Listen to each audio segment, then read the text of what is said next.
Good morning. Good morning. Good morning. Good morning. Good morning to you, Eric Belair. Good morning to you, Ryan Osborne. Good morning. Good morning. Good morning.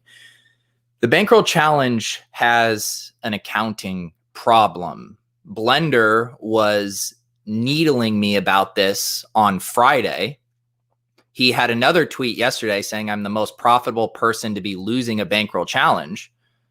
But in the sake of transparency and honesty, I have no choice but to say I am failing at the Bankroll Challenge. I will show you the spreadsheet right now. Our current bankroll is $900. I entered both spies. I went on record. The previous weeks I was on record as being in one spy. This week I said I'm going to put them in both. And I didn't cash in either. And we'll talk about those lineups. The reason the Bankroll Challenge has an accounting problem is because I continued to do well in other contests. I had a lineup with Michael Leone and Joel Holka yesterday that won $50,000. We can talk about that lineup. As I'm accidentally closing tabs. Where is this lineup? Right here in the $1,500 single entry game changer. My account balance has never been higher. Jobs are through the roof. No. And yet here I am staring at this Bankroll Challenge where I am a loser. Good morning, Siler. I am ready to lose money on this 2-game slate. I haven't decided if I am going to play the 2-game slate, which my buddy Brick75 was saying we might get some overlay in that, or if I'm going to keep my Showdown Thought Leader status up. Or maybe I just need to pull myself up by the bootstraps and play both. Trizzy wants me to play the power sweep. We could do the power sweep. Good morning, Willis. See, Willis is an actual accountant. He could help me out here. So again, back to this issue at hand. I'm having a very good season in DFS. I'm on my most insane run ever. I've had 2 top 3 showdown scores, finished 18th in the baby, or let's see, no, that was in this one, this spy, right? What did I finish? I don't even have my place. Yeah, 18th. Then I finished 3rd in the spy. Leone and I and Holka finished 2nd in the juke. Then we finished 1st in the game changer. Like I'm on a total heater, and yet the Bankroll Challenge, we're underwater in the Bankroll Challenge. So I don't know how to deal with this accounting mess. I don't know what I'm supposed to do. Am I supposed to come on here and be like, well, I ate shit yesterday in my spy lineups. Let's take a look at my 2 lineups, my Josh Allen lineup that only put up 131 points, my Russell Wilson lineup that only put 132 points up. What do I do? Do I come on here and pretend like things aren't going well? Or do we just cover the highs and the lows? I guess that's what we'll do. Thank you, Siler. Thank you. How is this guy already up and grinding, man?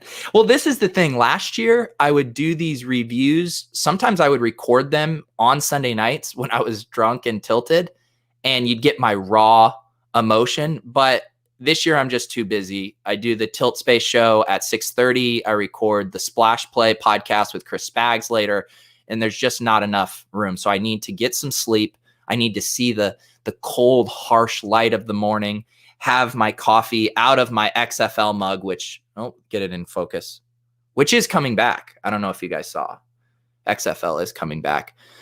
All right. Oh, we got another CPA here. Look at this. Well, I need your guys' legitimate feedback. I need to know, do I continue this charade that the on-record Bankroll Challenge is just going okay?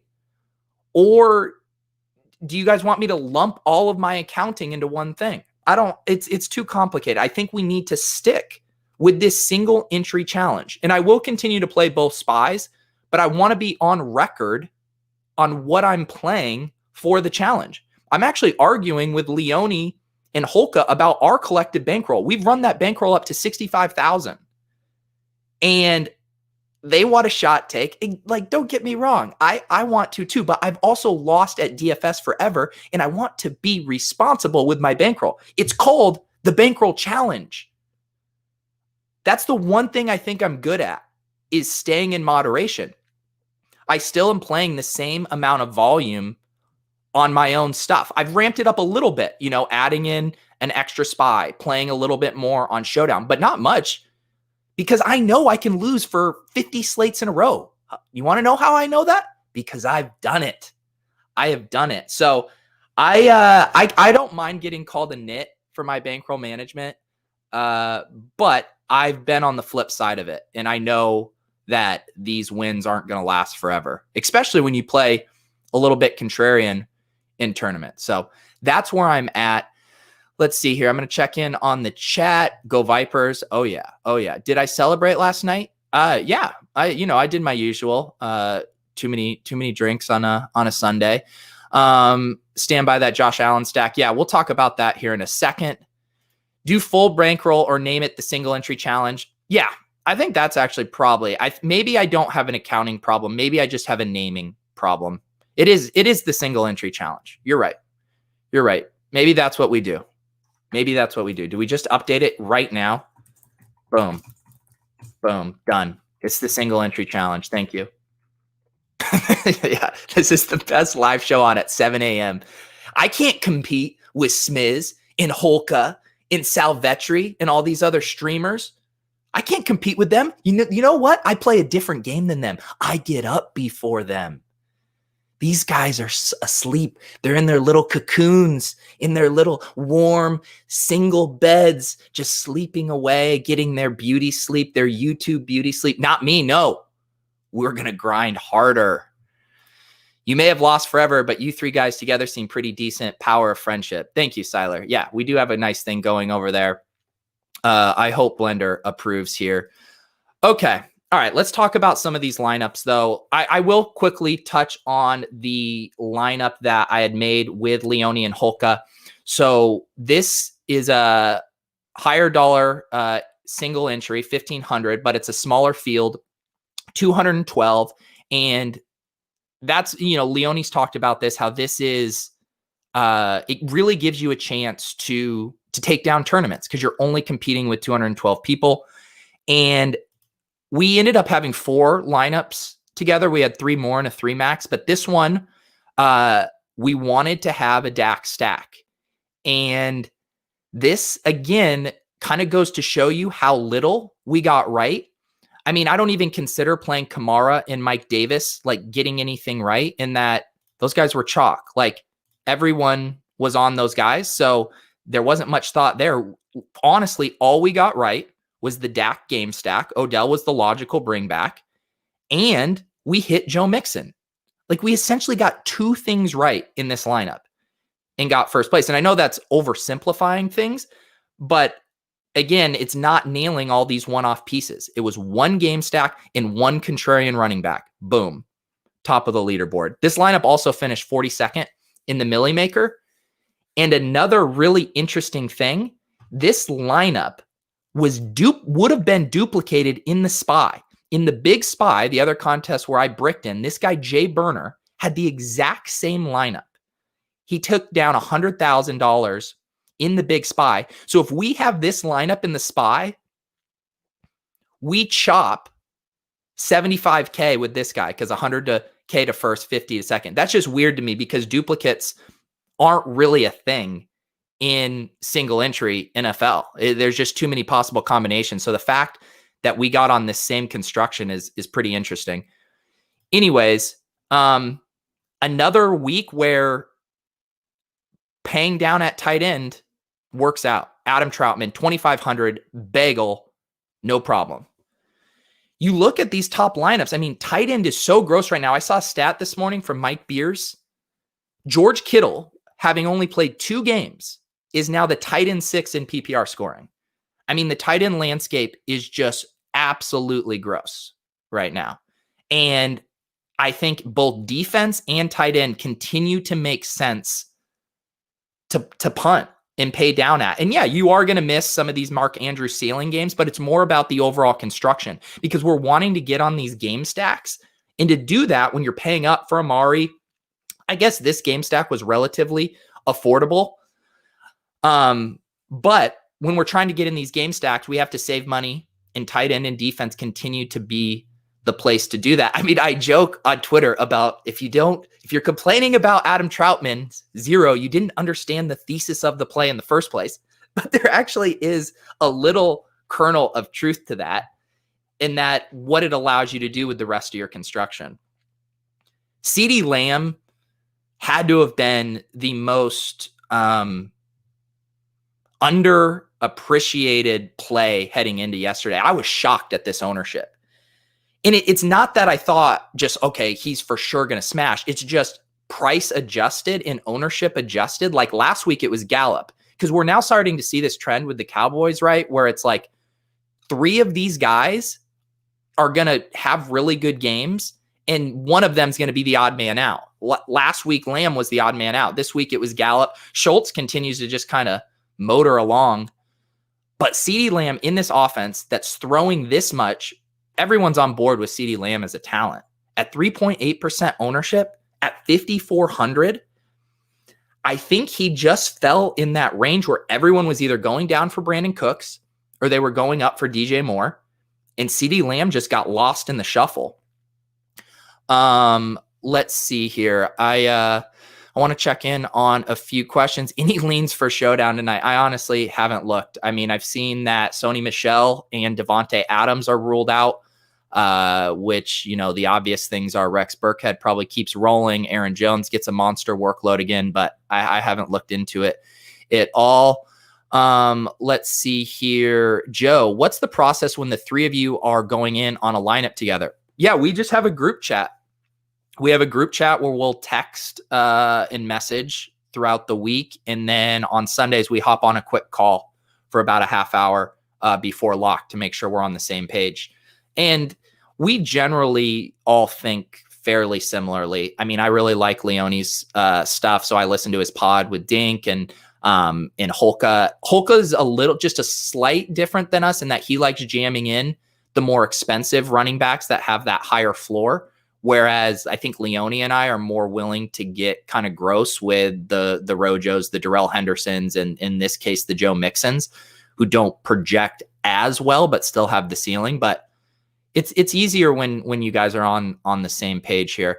Yeah, no, that's not collusion. Collusion is putting in multiple lineups via different accounts. It's well within the rules. You too can make a lineup with a friend and put it into a contest. Yes. Are you the designated hand builder for the team? It's collective. It's like that scene, and what is it in Ghost where they have the pottery? Yeah, we have our hands on the wheel together. Anyways, I want to talk about the lineups that failed. Let's go back to my lineup in the Big Spy here. This was also the lineup I put in the Bankroll Challenge, which we'll talk about, but Davis Maddock won. And I don't think I've ever recovered.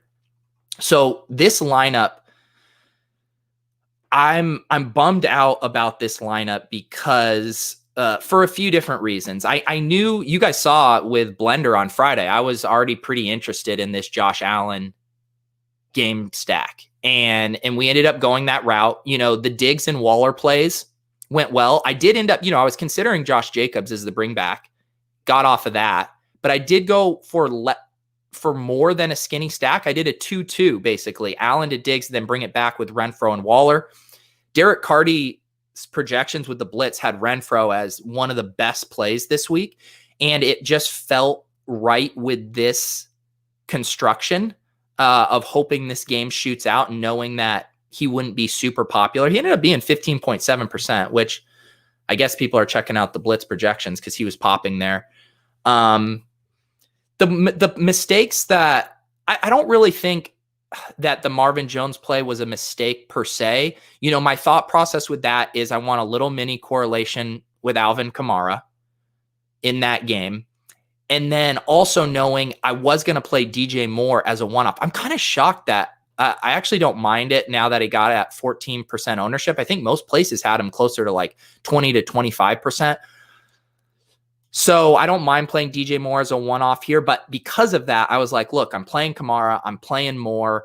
Rojo was going to end up being popular. I need to have one kind of contrarian pivot to make sure that this lineup has some leverage. And so Marvin Jones was that play for me. I thought the Lions were in a good spot. I knew Golladay was going to get a lot of ownership. Hawkinson was. And Marvin Jones fit with this lineup. That's kind of how these things are going to go. I think what stings is in my other SPY lineup, I had the Odell Beckham CeeDee Lamb mini correlation. And I just had these two in the wrong lineup. I mean, we'll talk about this one. This one failed in multiple spots. But if I get that Odell Lamb over here instead of the DJ Moore Marvin Jones combo, then we're actually cooking. Then we're probably cashing there. And that's just another example of you can have the right pool, but if you don't get the pieces perfectly together, then you're going to lose. And that's why I do think it's fun to hand build, 4 or 5 lineups, because you can have your pool and you give yourself a few chances at the mixing and matching. You start with that game stack, and then you have some of these other mini correlations you like. Let me check in on the chat. I know, Ryan, how did I not ship the SPY this week? Jamari says, do we just jam Cowboys matchups the rest of the year? I mean, it feels like it, but the two things we have to consider, right, is ownership is going to rise and their prices are going to rise. So that's going to make it tricky. So if the field and the sites with their pricing don't catch up with the trend, then yeah, I think we should continue to hammer it. But I think we also have to be cognizant of prices and ownership. And that kind of thought process, Jamarius, is why I also did the Russ Wilson double stack over here. I'm just like, I don't see the paths to this failing in a huge way, and it still has that huge upside. It obviously didn't get there. Lockett had a rough game, and Carson ended up stealing a couple of the touchdowns. David Moore steals a touchdown, but that was my thought process with the Seahawks. What I should have done is doubled down again on the Cowboys. But yeah, I think that's something to consider here. Willis says, I finished 145 in the single entry challenge league. My lineup was so bad. I don't know how I didn't get last. Yeah, we'll check that in a second. My lineup was very bad too. When will we start seeing Robbie priced over DJ Moore? Honestly, probably as soon as this week. I bet. So, I mean, DJ Moore's price had already been decreed. Weren't they only $200 or $300 different anyways? I bet that flips this week. Yeah. The Logan, I haven't even looked into the peripherals for what kind of volume he had, but until they make that quarterback switch, I saw that there was a rumor that they were going to maybe go to Kyle Allen if Haskins continued to struggle. So I don't know. Kyle Allen might actually be an upgrade for Logan Thomas. And man, Terry McLaurin just balls out with whoever. Let's see. We got Clay over here. DJ was 25% projected. Robbie was great leverage. And I don't think people have realized yet that he's getting those PPR targets plus the Robbie deep threat upside. Yeah, he's doing a lot of shallow crossers. Ben Gretsch has written about that in his stealing signals column. It's definitely an interesting trend. By the way, I retweeted this morning. You have to check this out. There's the Carolina Panthers are singing Sweet Caroline after the game in the locker room, and the camera pans over to Robbie Anderson, and he's just smiling cluelessly as if he had never heard the song Sweet Caroline in his life. He's quickly becoming one of my favorite players here. Let's talk about this. This was in the smaller SPY, the 50K to first. This is the one I really did try to get lightning in a bottle twice, because this is the lineup I had, or the double stack that finished third for me last week. And again, I don't have too many regrets about Russ to Lockett and Metcalf. Gaskin, I felt his role through the first 3 weeks has been really, really good. But I've always felt like it was a fragile situation, knowing that the Dolphins brought in Howard and Breida, that I could just see the usage flip at any given time. And we kind of started to see that yesterday with Matt Breida getting worked in. But again, I liked his price, and I liked that he was going to be game script dependent because of him catching passes. I don't know. I need to think that through more about playing a running back that you think as the bring back that you also think is going to be down. I don't know if Myles Gaskin, I guess through 3 weeks, he was getting enough receptions and enough work to justify being game script dependent. But I don't know. I guess at this ownership and at this price that it's justifiable. But I'm now, as the more I think about it, I'm wondering if the ceiling was there and if I would have been better off using Parker or Gesicki. Not something I have to think about. Darrell Henderson was a guy, I planted my flag on him yesterday. That ended up being my play of the day. That did not work out. I have no idea what McVay is doing, why he's not giving him more touches. He's just clearly a better, more explosive talent than Malcolm Brown. That one was weird. I had Henderson and Rojo as very similar plays yesterday. I thought it set up, big favorites, 2 down guys that should have a good TD expectation, good game flow. And, Rojo was $1,100 cheaper. So probably the better play, but I was playing one of Henderson and Rojo in most of my lineups. The Henderson play didn't work out. It didn't work out. Logan Thomas was just, again, kind of that thing of not minding punt tight ends. I played Troutman. I played Logan Thomas. I even played Gronk in a lineup.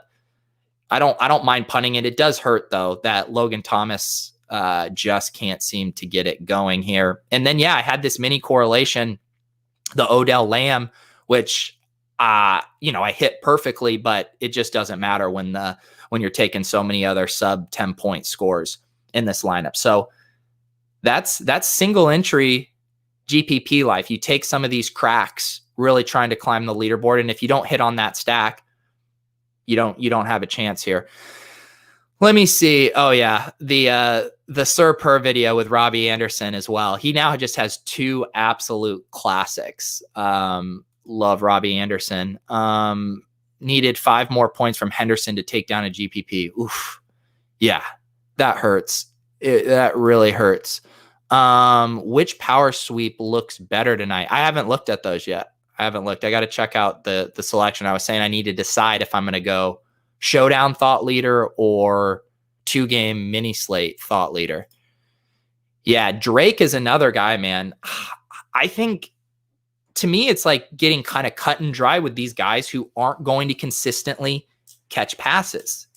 And I think the difference is people still have this like elevated view of guys in Drake, like that they want to think that he's in a tier above, but Drake isn't really different from Darrell Henderson or Ronald Jones, not over the course of the entire season, but I mean, just like in a vacuum for a single week. With when you don't catch passes, you have to run very pure from an efficiency and touchdown expectation standpoint. And Mixon is the perfect example of that. People, I'm sure Eric Belair and Willis know from our ship chasing season-long drafts. I mean, these are guys we weren't drafting because we thought they were extremely fragile. However, they become incredibly fun DFS plays when the entire public jumps off of them too. Joe Mixon's ceiling has never changed. It's just we've seen the floor repeatedly, and then everyone gets off of him, and you can swoop in and capitalize in DFS. So, yeah, the Kenyon Drake stuff is he's not who we wanted him to be. Chase Edmonds is getting a lot of passing work there. And then Drake would have had some good days. He's getting a lot of rushing volume. He did leave the game early yesterday with the chest injury, but he had 13 carries before that. But he's getting stuffed at the goal line and he's not catching passes, and Kyler is rushing a lot. It's not a good situation to play a chalky Kenyon Drake. I'm not writing him off for good. I'm sure he will find his way into my DFS lineups at some point this season, but not until the ownership drops down and kind of bakes in his downside. Yeah, only 5 targets on the season. That's pretty crazy here. Let's just take a look at, I mean, I know the winner of the Big Spy had the exact same lineup that Leone and I did. The Troutman bagel. And then let's see what won this one. This was a little different lineup. Another Dak. Carson, a really nice pivot there. have the Ronald Jones instead of the Darrell Henderson, and then this very similar stack. Again, tight end, you don't need anything crazy. 4,800 goes for 10 points. And he has the Parker here as well. And this is another nice little correlation here. He plays Carson and Parker, who ended up being the two best plays from that game. Then he has the Dak game stack, brings it back with Odell. And again, too, another trend of playing these kind of mid-tier running backs and trying to get ceiling plays from your wide receivers, Cooper, Odell, Lamb, Parker. Really nice lineup here. He correlates Ronald Jones with the Buccaneers defense, and then TJ Hawkinson as a one-off. So I really like this lineup a lot. I think it's exactly how I like building these single entry. Go all in on a game stack, get some one-off running backs that provide nice leverage on the field via the ownership. He correlates Ronald Jones with the Bucs D, and then just fills the rest in at tight end with what he had left. Love this lineup here.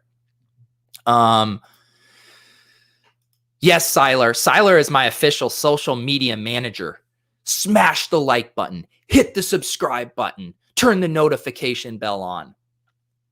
I've been trying to get better at it. People have told me I need to get better about that stuff, that I need to politely request people to subscribe to my channel.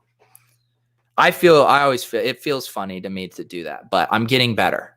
Someone said, Pete, you don't have to always try to be cool, man. You can beg the people for likes and subs. So I guess that's what I'm doing now. Yeah. Correlation sensation right there. It's true. I mean, the correlations that, I've been saying it over and over. It just eliminates the number of things we have to get right. We got Thomas in the Roto Grinders chat trying to ask me a start-sit season-long question. Will we allow this? Am I in a good enough mood to answer a start-sit question? I think I am. I think I'm in a good enough mood. Do I trade Mixon and OBJ for CEH and Tyler Boyd? Wow. That's a good one. I think CEH is by far the best player in that deal. I think I would. I think OBJ is a teeny bit of fool's gold. This was the absolute perfect spot. Everyone gets paced up against the Cowboys. I'm worried about that offense being able to sustain, all of those guys as elite fantasy options. And Tyler Boyd is rock solid. So I think I would do it. Give me CEH. Yeah. Brandon Cooks hurt yesterday too. Him and DJ Moore, both underpriced. And I'm not one to make decisions based off of narrative news reports, but when you heard that Bill O'Brien was going to be calling the plays or taking a larger role in calling the plays, that felt eerily bad. You could just see the writing on the wall there. And I didn't see much of that game, so I don't know what was going on with Cooks, if he was just not getting any targets at all. I think the problem partly is, right, they have all these guys that are like the same physical profile, similar role, the Kenny Stills, Randall Cobb, Will Fuller, and none of these guys are going to be able to command a super consistent target share. And I think it's just, I sound like a broken record, but we want to play these guys now when they're going to be low owned, when no one wants to play them. We can't play those guys as chalk, the super volatile wide receivers who aren't going to have a guaranteed target share. So yeah, the Brandon Cooks thing was very disappointing. Yeah, I'm with Trizzy. I wouldn't be surprised if we don't see Odell go over 15 DK points rest of the season. All right, I've been dreading this. Let's look at Davis Maddox lineup in the Bankroll Challenge League, the former Bankroll Challenge League, which will ultimately be renamed the Single Entry Challenge, I believe, just to keep the semantics Twitter off of me. The Bankroll Challenge League. Oh, Davis Maddox. The funny thing is I don't think Davis was in this until I tweeted it out Sunday. I've been trying to keep it as a viewer league. I know I haven't been good about promoting it. Again, I've said it. I don't want to get a strike on my channel, and YouTube is very weird about linking out to DFS and gambling sites. I have created the Bankroll Challenge for this week. So if you are in the league, you have gotten this invite, and I will post the link in the chat here for you guys. There it is on my YouTube. There, the Roto Grinders YouTube. It doesn't let me paste links. It does not let me paste links. I'm sorry. We will get that. We'll get that in the show notes. Maybe Roto Grinders is more willing to put a link in their show notes than I am, although they've had lots of issues with the strikes last year too. But anyways, hit me up on Twitter. I will give you that link. I'm trying to keep it for just the viewers. Anyways, I tweeted it out to fill it Sunday. Davis Maddox gets in and wins the league. Let's check out Davis Maddox's lineup. I believe Davis also had this lineup in a $50 single entry, which he got third, I want to say, for like 12,000. I mean, it's not 50,000, but it's pretty good, Davis. Not bad. Good job, dude. I'm proud of you. Very proud of you. Dak Prescott, Amari, Odell Landry. That was the stack of the day. And I love this play here of also including Dalton Schultz and just going full on game stack. Holka was actually trying to get us on this a little bit yesterday with both a Dallas stack with tossing in Schultz and also in our Watson stack in tossing in, I believe it was Akins. And just the thesis being tight end is so gross. You're already betting on this game to have more points than other games. Might as well throw the tight end in there as well. And that really worked out here with Schultz at 4,300 going off for 17.2 points. And then Davis jammed 3 running backs, very similar lineup to the one Leone and Holka and I had. He also had Kamara and Davis, and then he had Rojo in there. And really nice play there. Punted at defense with the Texans D, which doesn't matter when you're down there at 2,500, and nailed the stack and got floor performances from the chalk. And easy game. Easy game. This is like essentially like a cash lineup with just a few tweaks when you think about it. Or maybe not. I don't play cash, so maybe this wasn't a cash lineup. I am so out of touch with the cash grinders of the world. Outside of the Gilcast and Levitan's weekly write-up, I don't have my finger on the cash game pulse. Let's see. Why not make a Bankroll Challenge Showdown Thought Leader Discord? Yeah, that could be fun. For our ship chasing show that Pat and I did, we had made a couple DM groups on Twitter, and then those have just kind of become de facto little chat rooms. Maybe we could get, I don't know the deals with Discord as far as, I'll look into it. That could be fun.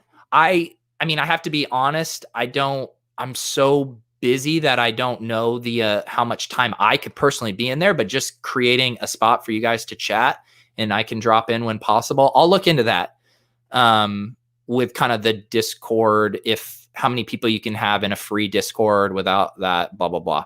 So if anyone has any information on that or wants to help me get that off the ground, let me know and we could get that rolling. Thank you, Siler. I think that's a good suggestion here. Anyone else's lineup we should check out in the league here? Let's see if your name is up here. There's Jordan, our producer over at Line Movement. Nice little contrarian other side of the stack of that Dak one with Baker, Odell, Lamb, and Gallup. Let's see here.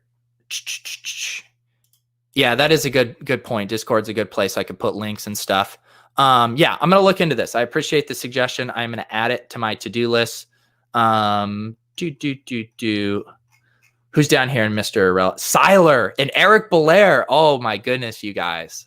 Siler, after just being so nice, suggesting the Discord. Now we're going to look at his lineup. Oh man, the double bagel, Siler. The double bagel. I've been there. Eric Belair. What did Eric do? Okay, yeah. See, Eric, I like that Ram stack. I was on that earlier in the week. I had one of those lineups just like in a $3 contest. I had tossed in the Goff Woods Cooks. Goff Woods Cup. Cooks is still in his Rams uniform in this avatar. I like this lineup. And again, I think these are the kind of builds you want to make. You're going all in on a game stack that not a lot of people are going to have. I mean, look at the ownership, and granted, this is our 150-person league, but 1.3 for Goff, 2.7 for Woods, 0.7 for Kupp. They have a massive team total against a bad team.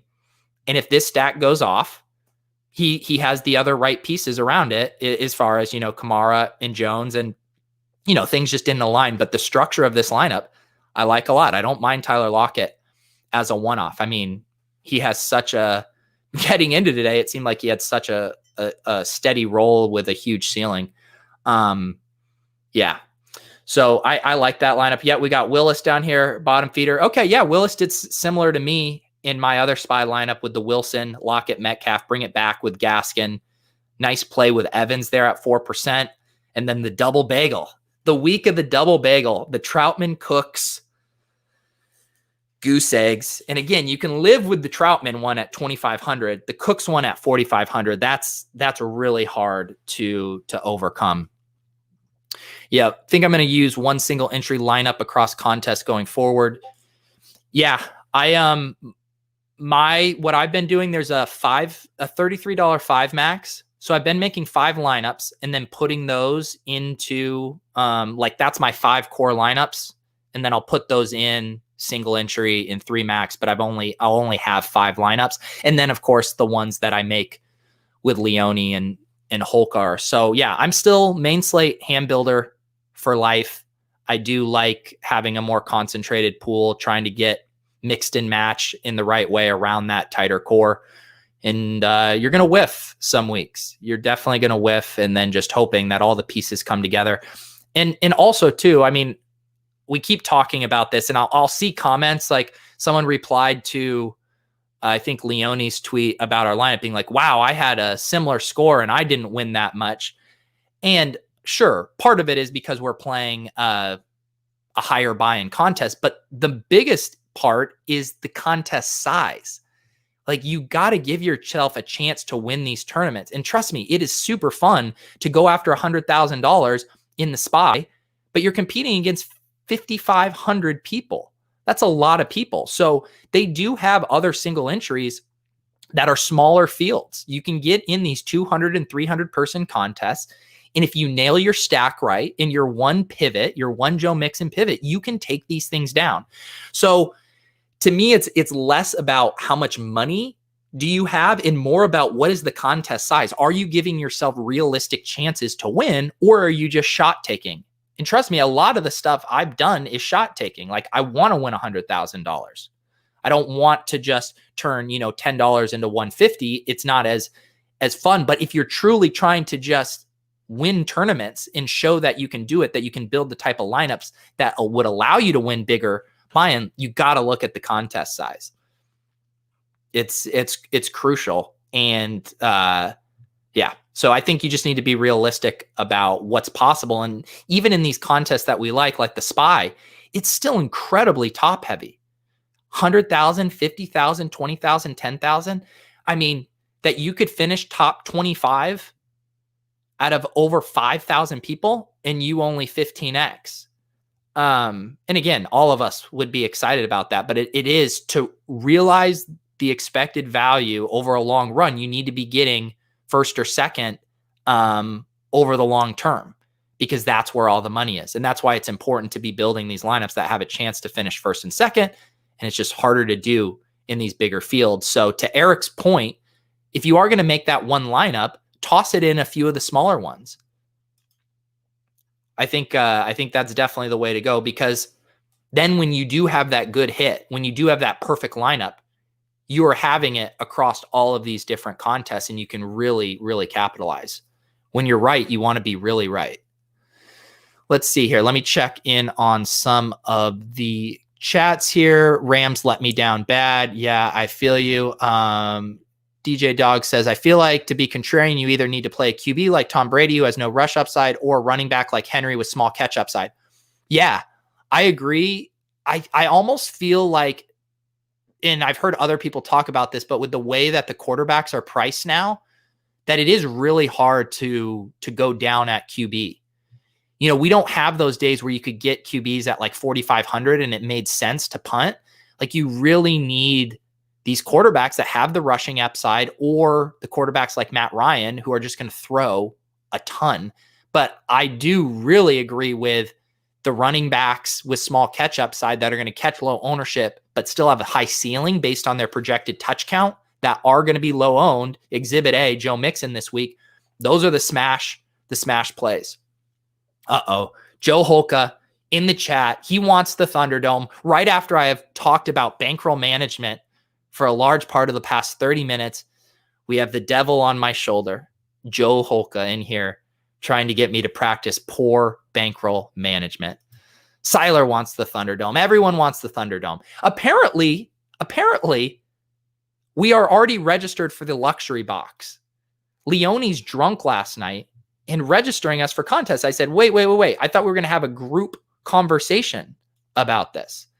So I need, the accountant in me needs to have a tough talk with Leone and Holka about how we're managing our money.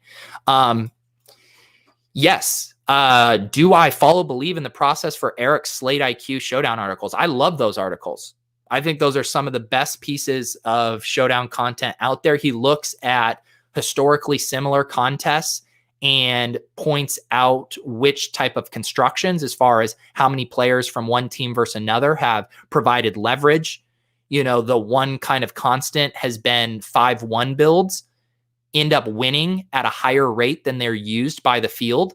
But he goes through each individual game based on the over-under, based on the type of teams, and then runs the sims on how those have performed in the past. So I think those articles are great. And those are the first thing I read before I start making my lineups, because it kind of gives you that bird's eye macro view of the slate. And he also talks about which positions have historically offered leverage on the field, whether that's defense or a wide receiver 1, wide receiver 2, running back 2. So I love reading those articles. And Baimfor is one of the sharpest dudes. I shouted him out yesterday on our line movement show as well. He's I love seeing in the Roto Grinders expert survey who Baimfor is on. I like everything he does. So we need to get him on the Bankroll Challenge Friday show. I have a few guests I want to get on, and Eric is definitely one of them. Where can the peeps find his work? At Roto Grinders. Yeah. So if you go, I'm sure. Let's do this right now. I'm sure that I'm not sure if they have the Slate IQs up yet. What I normally do is I head over here. It is under I believe his stuff is under the premium subscription here. I just go to NFL Home, and let's see here. We got the Gilcast up. It looks like they don't have the premium up yet, but I will give you guys a little peek of what it looks like if I can find it. Here we go. So this was the article from last night, the Slate IQ. And I also think if you want to find it, if you just go to his author page, his profile page, you can probably see, then you can see articles written by Baimfor. So rotogrinders.com/profiles Baimfor. And then you can see all of his stuff. This other column he does, weekly building a high stakes tournament lineup, is also really good. I would highly recommend that. But anyways, just to show you what it looks like, he shows the team allocation. So this is in historically similar matchups. The 5-1 for this is last night's Eagles 49ers has offered the most amount of leverage, followed by 4-2. And then 3-3, which has generally been the most popular, wasn't offering leverage. And then he also looks at the captain usage position. So it's what, how it's actually played out versus what the field was doing. And so in this one, it pointed out RB1 and tight end 1. Obviously, we saw that come to fruition with George Kittle last night. So yeah, and then he gives you a little bit of projected ownership for the top plays. So it's one of the better macro view things you can take a look at. Let's see here. What do we do about tonight's game with the Patriots backfield? There's a ton of value there about picking the right one. I mean, I'm partial to Burkhead. Seems like Burkhead's going to keep rolling. And yeah, I think the reason they like Burkhead is because he doesn't tip off what they're going to do. They can either run or pass with Burkhead on the field.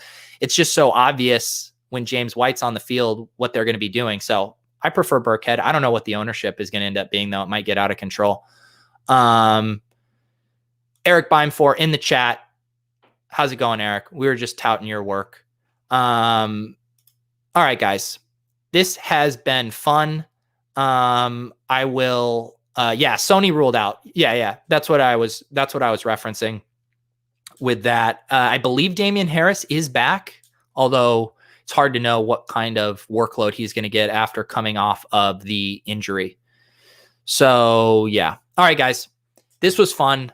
I appreciate you guys along for this ride. Even if we're rebranding, even if we are no longer the Bankroll Challenge, if we're the single entry challenge, I do think that is a good semantic shift to make for the challenge. Thank you for that suggestion, Eric. Thank you, Siler, for the suggestion of getting a Discord going. I will look into that.